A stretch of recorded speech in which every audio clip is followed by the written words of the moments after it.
নমস্কাৰ এনিটক চাই থকাৰ বাবে ধন্যবাদ ষ্টুডিঅত মই নিজৰা দিব লাইছো এই মুহূৰ্তৰ এক অত্যন্ত গুৰুত্বপূৰ্ণ খবৰ প্ৰধানমন্ত্ৰী আৱাস যোজনাৰ গৃহ যিসকলে লাভ কৰিছে তেওঁলোকৰ বাবে ভাল খবৰ আৰু যিসকলে লাভ কৰা নাই তেওঁলোকৰ বাবেও ভাল খবৰ আছে কিয়নো এতিয়া অক্টোবৰৰ ভিতৰত যিসকলে গৃহ লাভ কৰিছে তেওঁলোকে কাম সম্পূৰ্ণ কৰিব লাগিব আৰু সেই সকলে কাম সম্পূৰ্ণ কৰাৰ পাছতহে নতুনকৈ আবেদন কৰিব পাৰিব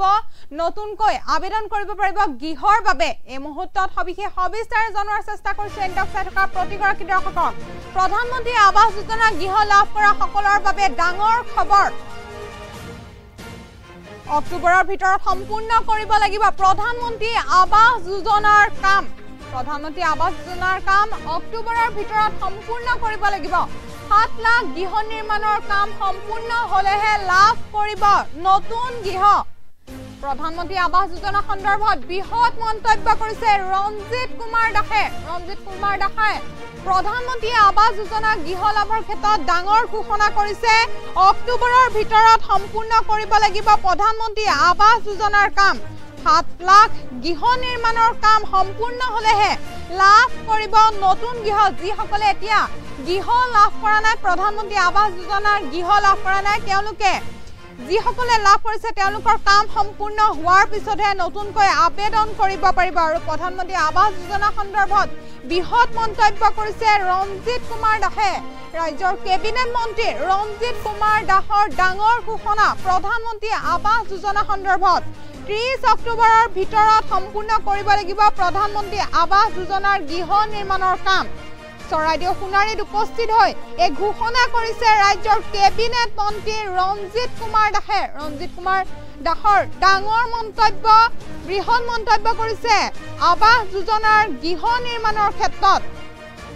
আৰু অন্য জিলাৰ লগতে চৰাইদেউ জিলাতো প্ৰধানমন্ত্ৰী আৱাস যোজনাৰ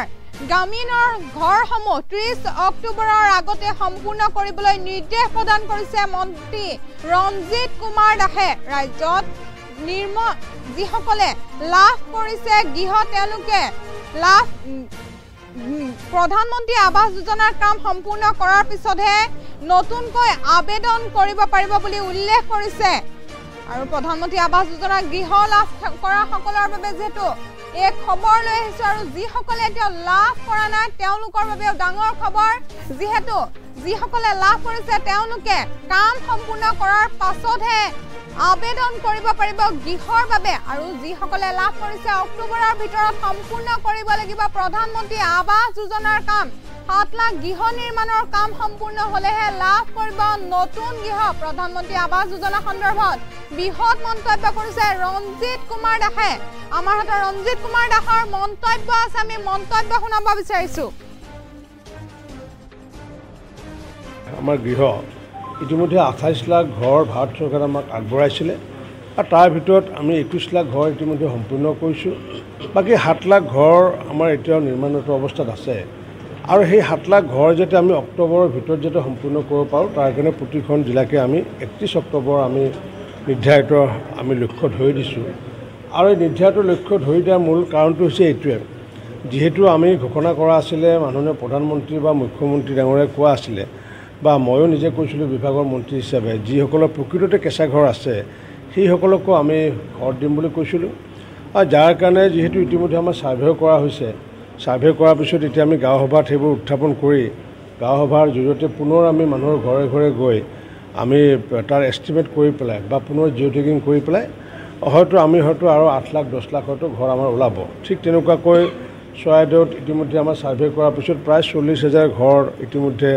তেওঁলোকে জিঅ' টেগিং কৰিছে কিন্তু এই 40,000 ঘৰে হওক বা 30,000 ঘৰ যদি আমি দিবলগীয়া হয় তেতিয়া আমি ভাৰত চৰকাৰৰ পৰা আনিব লাগিব আৰু ভাৰত চৰকাৰৰ পৰা যদি আনিম বা খুজিবলৈ যোৱাৰ প্ৰাক মুহূৰ্তত আমি ঘৰখিনি আমি সম্পূৰ্ণ দেখাব লাগিব আৰু যেতিয়ালৈ আমাৰ ঘৰ 7 লাখ ঘৰ সম্পূৰ্ণ নহয় তেতিয়াহ'লে আমি ভাৰত চৰকাৰৰ ওচৰত গৈ পেলাই আমি দাবী দিব নোৱাৰিম যাৰ কাৰণে নেকি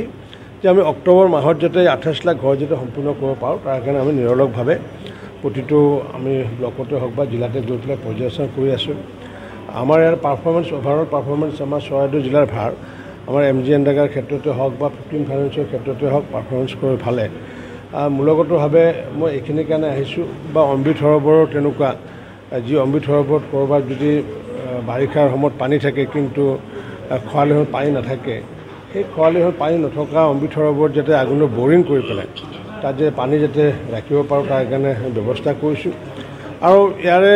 প্ৰায় আমি এটা যি মুখ্যমন্ত্ৰী মহিলা উদ্যমিতা আঁচনি, এইটো এটা সুন্দৰ এটা আঁচনি যাৰ জৰিয়তে অসমৰ 30 লাখ মহিলাক আত্মনিৰ্ভৰ কৰাৰ কাৰণে ব্যৱস্থা কৰা হৈছে। আৰু এই 30 লাখ মহিলাৰ ভিতৰত আমাৰ ইয়াতে দেখিছোঁ প্ৰায় 51,900 গৰাকী বা অলমষ্ট 52,000 মহিলাক আমি আত্মনিৰ্ভৰ কৰাৰ কাৰণে প্ৰচেষ্টা চলাইছোঁ। আৰু এইটো প্ৰচেষ্টা এনেকুৱা যে তেওঁলোকক যদি আমি বছৰেকত যদি 1 লাখ অৰ্থাৎ মাহেকত যদি 8,000 টকা যদি ইনকাম কৰে, তেতিয়াহ'লে আল্টিমেটলি তেওঁলোকে আমাৰ 30 লাখ মহিলাই তেনেকুৱাকৈ 1 লাখ টকা ইনকাম কৰিলে 30,000 কোটি টকা ইনকাম কৰিব পাৰিব। গতিকে চৰাইদেউ জিলাত মই ভাবোঁ আগন্তুক দিনত 91 বা 52,000 মহিলা আত্মনিৰ্ভৰ হ'ব পাৰিব। আৰু এইটো এটা ডাঙৰ আচলতে এটা এচিভমেণ্ট। আৰু মই ভাবোঁ যে আমাৰ অসমখন যদি আগুৱাবলগীয়া হয় তেতিয়াহ'লে মহিলাসকল আত্মনিৰ্ভৰ হ'বলগীয়া হয়। যাৰ কাৰণে আমি মহিলা যি আত্মনিৰ্ভৰ আঁচনি বা মহিলা মুখ্যমন্ত্ৰীৰ যি আঁচনি, সেই আঁচনিকো আজি আমি পৰ্যালোচনা কৰি আছোঁ। আৰু বিশেষকৈ এটা বিষয়ৰ ওপৰত যে প্ৰধানমন্ত্ৰী যি আৱাস যোজনাৰ আমাৰ গৃহ